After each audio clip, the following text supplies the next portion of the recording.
dan, dragi Mostarci. Moram reći da sam uzbuđena, naravno, i da imam razloga da budem uzbuđena. Danas sam sa vama koji za mene predstavljate bisere početka građanskog društva u Bosni i Hercegovini. A to nije malo.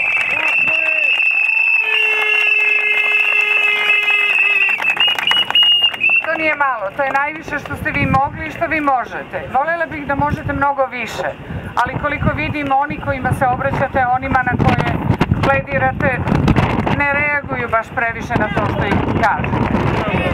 Nemojte odustati. Nemojte odustati jer znate šta hoćete.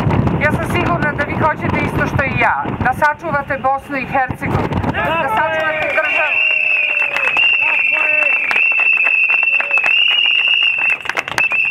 Da biste sačuvali, morate ostati uporni, dosledni i naravno nenasilni.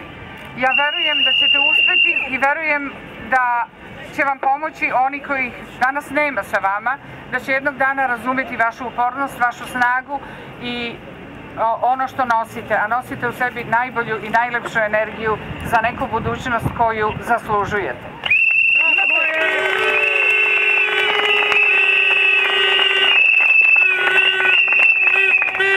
Ne dajte im da mirno spavaju. Zviždite, zviždite, zviždite.